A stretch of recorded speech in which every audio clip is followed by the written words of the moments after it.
My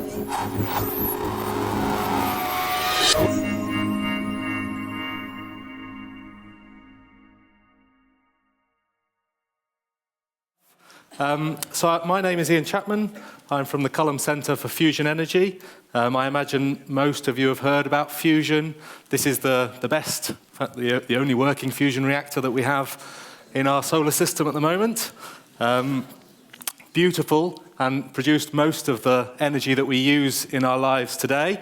The one thing that I want you to take away from this beautiful movie of the sun is how turbulent it is, how much is going on. So it's very not quiescent. It's really moving around all over the place. You see these flares, these beautiful filaments erupting from the surface of the sun. You see that there's turbulence going on all of the time. And that's essentially what we're trying to do in the study of nuclear fusion, is to take something like that, a plasma, like the sun is, and put it in a bottle here on Earth. And perhaps the biggest challenge is dealing with this instability, dealing with the fact that it's wobbling around all over the place. Now, you would probably, if I asked you where's the hottest place in the solar system, almost all of you would say the sun. In fact, the hottest place in the solar system is this hangar in the middle of farmland in Oxfordshire. So every day, more or less, we generate fuel which we take to 10 times hotter than the centre of the sun. 150 million degrees C. And that sounds ridiculous, doesn't it? It sounds completely ridiculous that you could even imagine doing something like that. And actually, that's the easy bit. So heating it up is not a big problem. Confining it and keeping it stationary, that is a big problem. And that's basically the nature of this talk. I'm going to talk about what we're doing day to day, trying to take the sun, take the fusion which is going on in the middle of the sun, and replicate that here on Earth in a magnetic bottle, a cage, to keep the fuel steady and stationary.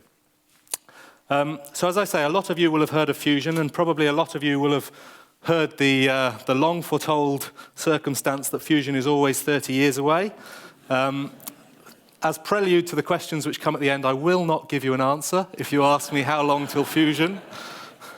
It was very interesting to hear Chris say that a lot of his friends say, why are you wasting your time doing that? Because I get exactly the same thing in a completely different sphere, so maybe this is just the nature of science.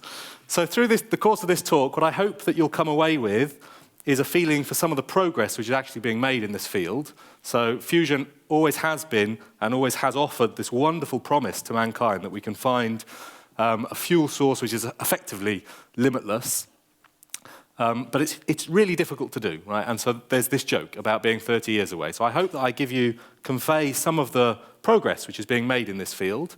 I'm going to actually show you some science and show you one of the technical challenges that I deal with day to day. And then I'll tell you about where the field is going and where we're going over the next sort of 30 years. So fusion, actually, nearly a century ago, that Eddington realized how the sun was powered, what gave the sun its energy. This reservoir can scarcely be other than the subatomic energy which exists abundantly in all matter.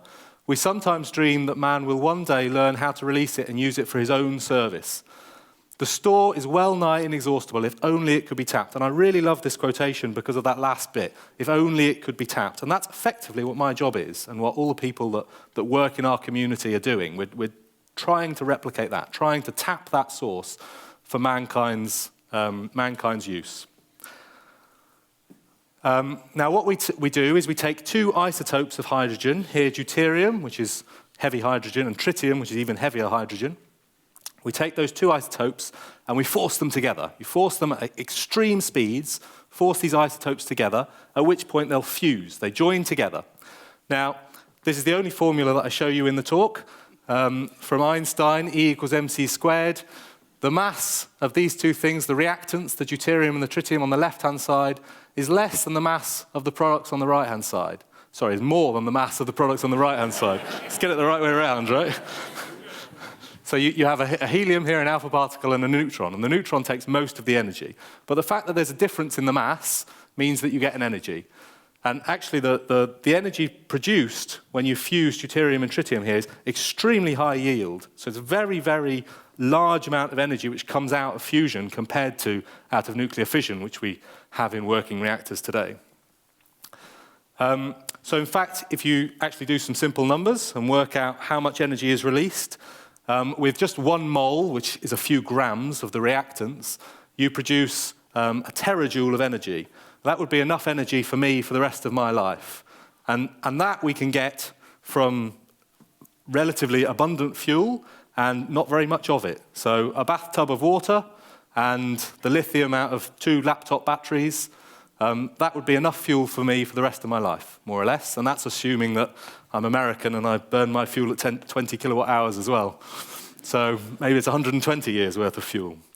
If you compare that with how we typically get our fuel at the moment and our energy from coal, it's equivalent to about 1,600 wheelbarrows, the very scientific unit of wheelbarrows, of coal. So it gives you some sort of indication of the difference in yield. We're talking about a few grams of fuel compared to a mountain of fuel. So the yield is extremely high. So you don't need a lot of fuel, and the fuel is more or less relatively abundant. So water, obviously, we have plenty of water. And lithium, there's a lot of lithium in the Earth's crust, and we can continue mining that and not using it in laptop batteries, but using it for this. Now, there's always a but, so that sounds wonderful, but fusion is really, really hard. And the fact that fusion is really, really hard is because we don't have the benefit of gravity. So the sun, this enormous thing out in space, has gravity pulling the fuel together and compressing the fuel to make the fusion happen. We don't have gravity, so we have to make the fuel even more energetic. The deuterium and the tritium are both positively charged, and you'll remember from O-level chemistry that positively charged things will repel one another. So in order to get them close enough, you have to get them really, really close, sort of 10 to the minus 14 meters, which is inconceivably close. In order to get them that close, you need to make them extremely energetic so that they can overcome that repulsion. And if you get them that close, you can get them that hot, then they get close and then they fuse. And when they fuse, they release this energy. Now, because you don't have gravity to help you, whereas the sun has gravity, and the middle of the sun is about 15 million degrees, we don't have gravity, we instead have to go to about 150 million degrees. And at that point, the fuel has turned into the 4th state of matter, so-called plasma. So you go solid to liquid, more energy turns it into a gas, more energy turns it into a plasma. And when you're in a plasma, so a plasma is ionized, and all of the particles are charged. So you have ions and electrons, they're all charged, they will all feel a magnetic field. And that's the one thing which we do have in our benefit here, is that they will feel a magnetic field. So we can put them in a magnetic field, and they will follow the magnetic field lines, and they will be confined by the magnetic field. And that's what we do. So how do we harness fusion? How do we try to do that here on Earth when we don't have gravity? We can't just put the sun in leafy Oxfordshire. So instead we use magnetic coils. So you'll be familiar with this. If you pass a current through a wire, so here you see a coil of wire, we pass a current through this coil of wire, in and out, around this coil, that current passing through that wire will generate a magnetic field. So the magnetic field is perpendicular to where the current is flowing. So when you have a coil like this, it produces a magnetic field through it. So the fact that you now have like a line of magnetic field there means that the particles, the electrons and the ions, will follow that magnetic field. And, okay, next step, we'll just bend it round on itself. So we take our coil, we bend it round on itself, and then in principle, the fuel will just keep going round, and just keep circulating round and round and round. And that's ostensibly the confinement device that we use. It's slightly more complicated than that, but not a great deal more complicated. So let me walk you through it. You have these big blue coils here, what we call toroidal field coils. I'll explain that in a minute. So they're sort of D-shaped coils, and you put them in a ring. Then you pass a current, very large current, through these coils, and that induces a magnetic field. That magnetic field is then going the long way around this donut, the toroidal direction, the long way around a torus, and that is there where we put the fuel. So this pink donut shape is actually the fuel, and that the ions and the electrons largely move around this donut. Now, it turns out that due to slight complications in the nature of that field, in the geometry of the field, those ions and electrons drift apart, and they'll move up and they'll move down, and they'll end up being lost. So whilst that toroidal field is a good confinement, it's not perfectly confining. So we need to do better than that. So what we do is we put a solenoid down the middle here, the primary winding on a transformer. Transformer are the thing at the end of your street where it takes the voltage from the grid and then puts it at a voltage that you can use in your house. So there's a lot of coils of wire going around this solenoid down the middle. You pass a current through this many, many megaamps through this wire. That itself will induce a current in the secondary winding of the transformer, which is the fuel. So you then end up passing a current through the fuel. So the fuel is now confined on the magnetic field going this way and is also carrying current. Now, the fact that you've induced a current this way, that current itself will also induce a magnetic field. Now remember, the magnetic field is perpendicular, so it will go the short way around the donut. So you now have two magnetic fields joined together, one that goes the long way round and one that goes the short way round. They together produce a helical field, and this helical field is a very good confining field. And that then keeps the particles, keeps the energetic ions and electrons very well confined. And on the next one, I'll show you a movie of this. So I got one of my students to initiate a bunch of particles at this point here. So they come in from this injector. They're ionized at this point when they turn into plasma, and you've got ions and electrons. And then if you just play the movie, you'll see how those particles move in the presence of this confining field. And you'll see that they effectively circulate. Most of them keep going in the same direction. They circulate round and round. If you've got good eyes, you might spot one or two that end up bouncing. So they go most of the way around, and then at some point they'll just bounce and go back on themselves. But they're still confined. So even if they're going in a reverse direction, they're still trapped within the vessel. So those particles are well confined, and they'll stay there for many, many, many thousands or millions of turns. So that's the basic premise. That's what we're trying to achieve. So how are we doing? So as I say, fusion's always 30 years away. Why is it always 30 years away? So if you go back effectively a generation to the 70s and 80s, Culham, which is I showed you the picture at the start, is an old aircraft base in the middle of Oxfordshire. So we now have the world's biggest, at the moment, world's biggest fusion experiment there. But it started right back in the 70s and 80s, or even before that, in fact, when fusion was declassified. But these were some of the first toroidal chambers that we had. So you can see here these coils, and you pass a current through these coils, which induces the field the long way around that donut. Now, this was just sat on a tabletop about this size to give you some concept of the scale. You can see a man here. So this is a very small, hands-on, capacitor bank-fed machine. The fuel was only confined for very, very short fractions of a second, sort of microseconds, didn't last very long. But it was enough to prove the principle that the tokamak could hold the fuel, could contain the fuel. I dug back through the archives at Culham to look at how the data analysis was done in this old machine.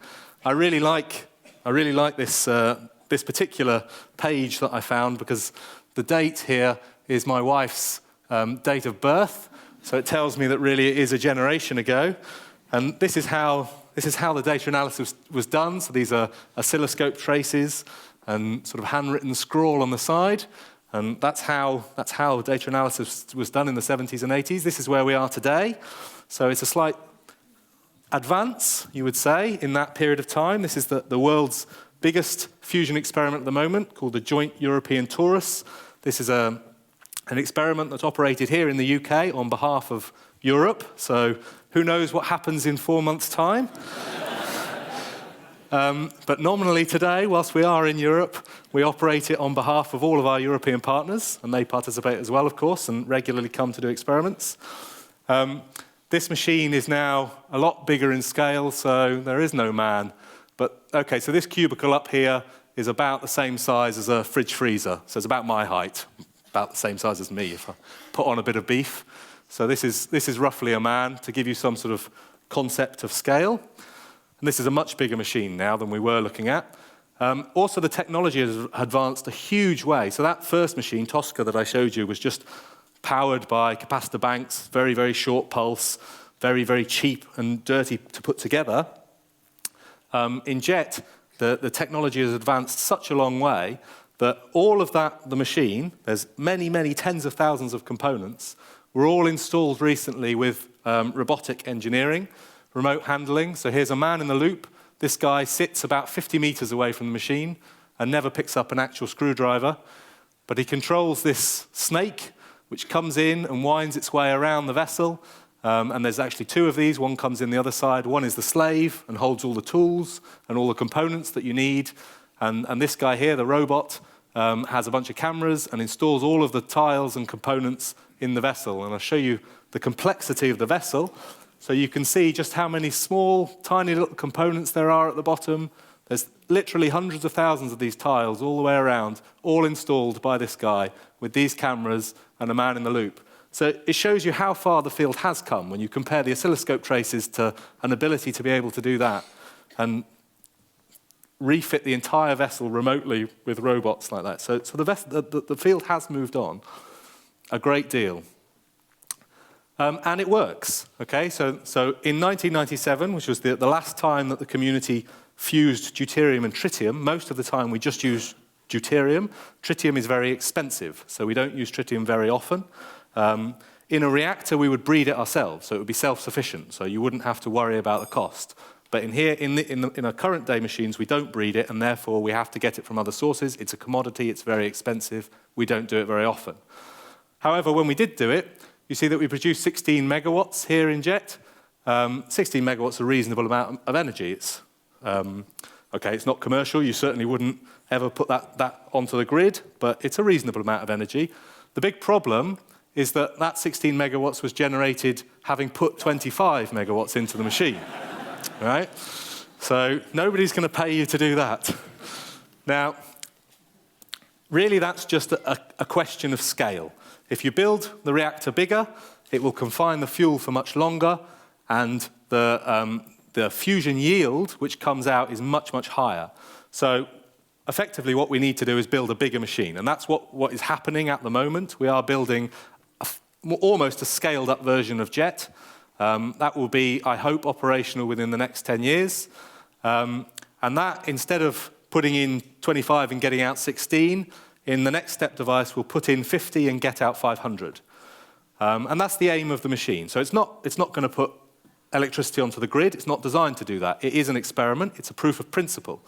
If you can prove the principle, and we get, as we predict, we'll get 500 megawatts out, at that point, I hope the industry gets excited about this and starts being serious about building reactors.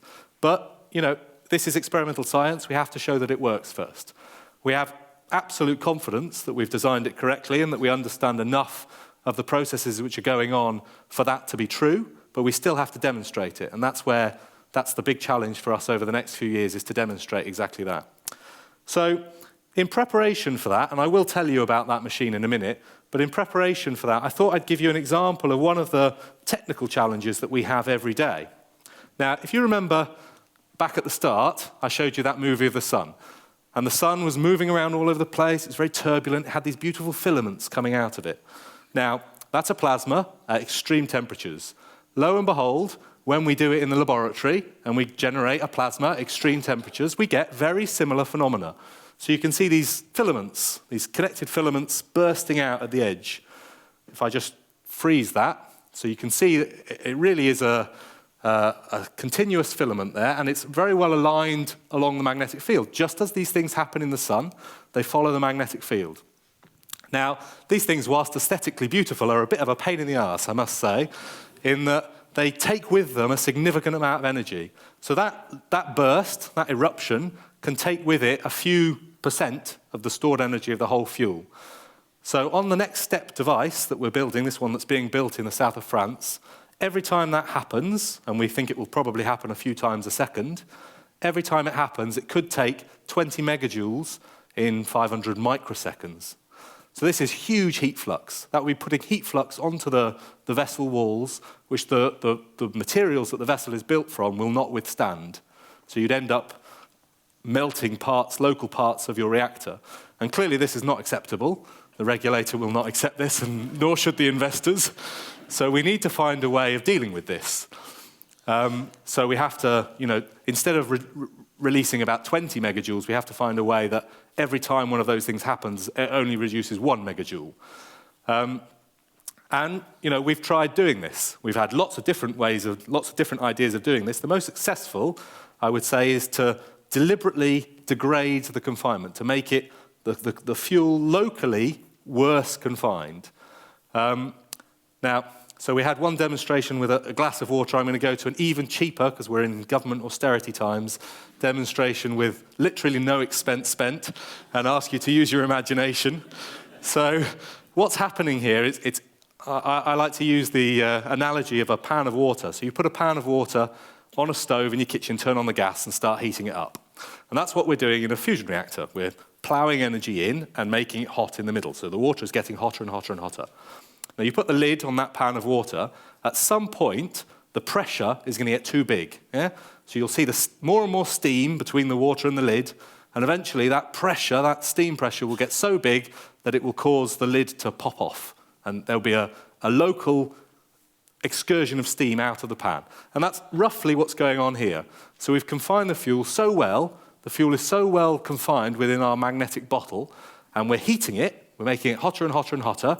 At some point, the pressure just gets too big, and you get one of these bursts, one of these filaments erupting out of the edge and taking some of the pressure away. Now, what do you do in your kitchen if you want to stop that happening? You either turn down the gas, and then the water gets cooler. Now, we don't want to do that. We don't want the water to get cooler because we need the fuel to be really hot to make the fusion happen. It needs to be really hot, so that's not an option. So that what you can do, though, is you can open the valve on the lid or put a spoon under the lid so that the steam just comes out, seeps out gently. And that's effectively what we want to do in a fusion reactor too. You want to find a way that you keep the confinement really good in the center, and that the bit in the middle of the fuel is really, really hot so that the fusion is still happening, but that you make the confinement slightly worse at the edge so that the pressure is allowed to seep out gently. So you don't get these explosive releases, you get a gentle release. And that's what these coils do. So ITER is planning to have these green coils here. There's 27 of them. These are installed inside the vessel, and the idea is that they apply a very local, small field right at the edge. So right at the edge of the fuel, they make the confinement worse. So conceptually, that makes sense. So we needed to test it and see if it actually works. So this is our machine in the UK that's just for the UK. We have we installed 18 of these little coils on the inside of the vessel to see if the predictions that you could make the confinement slightly worse at the edge actually worked, if that actually happens. Now, when you apply these very small local fields, you get these sort of tangled structures at the edge. So this is a prediction that we made about 10 years ago, that if you apply one of these small deconfining fields, you'll get funny structures at the edge here, like lobe structures down at the edge. Now, most people in the community thought, okay, that's mathematically what happens, but that's never going to happen. You're never going to see a plasma which has these sort of funny little fingers sticking out of it. And I must say, me too, I didn't believe that that would possibly happen. So we did it. We put these coils in, and then we tried to make measurements of it. And if you just play the movie on the right-hand side, you'll see at the top here, this is when we put current into the coils. And when we do so, you really do see these fingers and these lobes sticking out at the edge. And this, to me, is how science should be done. You have an idea, you think this is a way that we can fix this problem that we've got. You develop a theory, you make a prediction for what will happen if you apply this technique. Then you apply the technique, and lo and behold, you get extremely good agreement between what happens empirically and what you predicted in the first place. And it gives you some confidence then that you can extrapolate this to the next big machine that we have to build. So I like to show that because I think it's how science should work. So now I'll just close with a little bit about ITER. So ITER is the next big machine, the one that is being built at the moment. We expect to be operational in about 2025, something like that, so about a decade from now. It's being built in the south of France, in Provence. I know it's terrible, us scientists. We're going to have to go and work in Provence. ITER is extraordinary in many ways. It's a bureaucratic nightmare, but it is hugely exciting. My personal opinion is that this is probably the biggest, most exciting science experiment that's ever been done. It's certainly the biggest in terms of cost. It's also the biggest in terms of collaboration. So at the top there, if you're good with flags, you can see all the partners who are investing real cash into this project. And you'll see that that represents well over half the world's population. This is probably the biggest collaboration there's ever been, actually, these people genuinely collaborating, because there's some countries there that don't naturally trust each other and don't naturally work together. But they are genuinely working together on this because it's such a big issue and it's so important to all of those members. Some of those members have things written into their constitution that they will deliver fusion. So they're very, very serious about it and very invested. So this is what ITER will look like. So I've got my standard man. This is JET, standard man here. So you can see the men are to the same scale. It gives you some idea of just how big this thing is. Right? So it's a pretty big, serious piece of kit. And it comes with a big price tag, and it's very, very complicated to design and build, which is why it's still probably 10 years away. But it is being built. This was the first time I went to Provence to see the site. I took this picture because it was just a hole in the ground, right? And a hole in the ground doesn't sound very exciting. But when you see the scale of the hole in the ground and see these men abseiling down to put some dynamite at the bottom, it felt more impressive.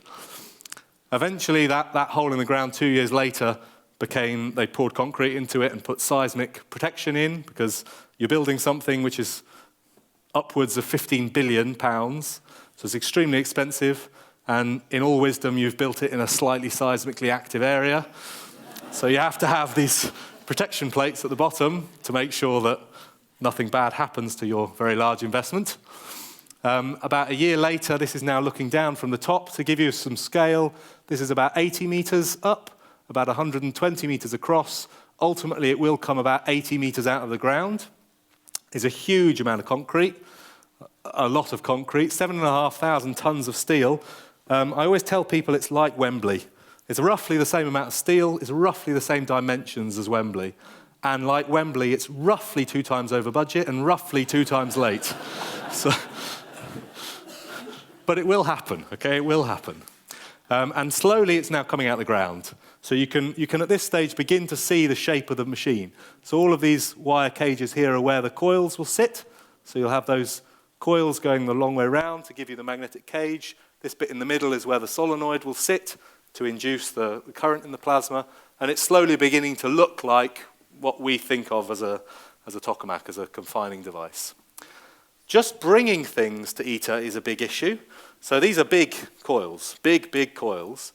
Now, it's not on the coast, and these coils are being built all around the world, and you then have to get them to Marseille Harbour and then get them to site, which is about 60 miles away. So they have to go on this beast, which has got 32 axles, 4 wheels across, takes 800 tons, moves at a whopping 4 miles an hour, and takes 4 nights, and obviously they do it overnight to not, otherwise it would be worse than the French farmers. So they do it overnight to get things to site. Now, I said at the start how this is a huge collaboration. Being a huge collaboration means the project will actually happen because none of the partners would have paid for it on their own. But it does add complexity because all of the partners, rightly so, all of the partners want to know, they want to keep some of the intellectual property, they want to know how to do this on their own. So if ITER works, and I truly believe ITER will work, when ITER works, then any one of those partners will want to build their own power plant. And they won't want to say, okay, the coils were built by the US. We're now beholden to the US to build the coils, for instance. So there's this very open, everything is published, sharing of the intellectual property. Now, conceptually that sounds great. In practice, it's not so perfect in that if you were designing an assembly project like this, any sensible, sane person would say, I've got 18, and I use the coils as an example because they're one of the biggest bits of kit. I've got 18 of these. I will say to engineering company X, please build me 18 to the same specification. Now, that's not the way this project is designed, naturally, because all partners want a share of this. So instead, you have multiple places in multiple countries building these coils, which ultimately have to come out to the same specification. And then you have the legal ramifications of ensuring the specification is exactly the same. And if it's not, who pays who what? So it becomes far more complicated. And I use the coils as an example. Here you see the conductor. This is the largest procurement of superconductor strand ever. It's being built by 6 of the 7 different partners. Then it is shipped from wherever it's built. The conductor is jacketed, is then shipped to 2 different sites to be put on coils. And then the cases for those coils are built in a different site. Those two things are then taken to an oven, a great big oven, where they're baked in two different sites again. So you have this huge circulation of effort and duplication of effort going on to satisfy the way the project was conceived. So I'll show you some examples of that. This is a jacketing bench where the superconducting coil is made. This is one that's in Florida. Perfectly level, 4 miles bench to jacket these coils. That in itself is a big engineering project, and here's that done again in China.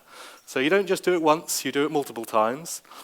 Once you've built that superconducting strand and you've put it onto the coil, you then have to bake it. Baking it, because the coil is so big, means you have to have an oven big enough to put the coil in. So this is now a 50-meter by 20-meter oven. So just that is a big engineering project that takes years to build, but you do it twice. So this gives you some idea of the complexity of doing something which is a collaboration between all those partners and is the first of a kind. Huge, really big science, has huge potential, but is very difficult. Ultimately, the aim of this device is that, as I say, it will produce about 10 times more energy out than put in. So we'll put 50 megawatts in to heat the fuel in the first place. Once the fuel is hot and the fusion is happening, it will produce about 500 megawatts out. Now, 100 megawatts of that is in the alpha particle, this helium-4. This is charged. So this will also feel the magnetic field. So it will stay within the magnetic field. So that 100 megawatts produced from the fusion reactions stays there and then heats the bulk fuel. So it happens that when this is born, this product is born at a much higher temperature than the bulk fuel. So when it's born, it's very energetic, and through collisions, it just passes on its energy to the rest of the fuel. So it's self-heating. So you need to put some energy in to get it going, but once you've got it going, it's self-heating. The rest of the energy, the other 400, comes out with neutrons. Neutrons are neutral. They do not feel the field. They just go out of the vessel. And then those neutrons are absorbed in a blanket, ultimately turn water into steam. Steam turns turbines in exactly the same way as a fission plant works or a coal plant works. So the efficiencies are roughly the same. And what comes after ITER? So as I say, ITER is an experiment. It will not put power onto the grid. But of course, we're planning for what happens after it. We have designs for how you would scale that up. So ITER is about 500 megawatts.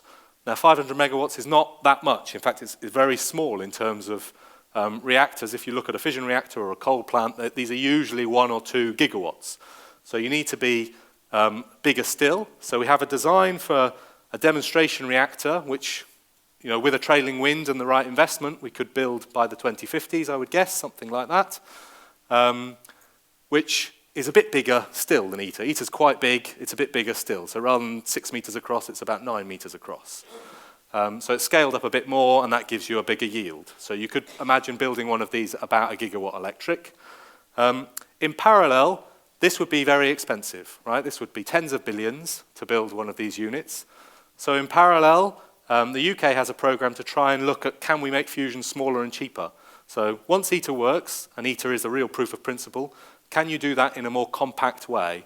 And we've got various ideas that we're testing out at the moment. We're just completing the upgrade of one of our machines in Oxfordshire, which is to test this out and see if you can find ways of having something which is really, really hot, as I remind you, 10 times hotter than the center of the sun, but do it in an even more compact device. Now, there are challenges with doing that. You have extremely high heat fluxes to deal with. These sort of heat fluxes are significantly more than you might get on a re-entrant space shuttle. And a space shuttle is designed to melt.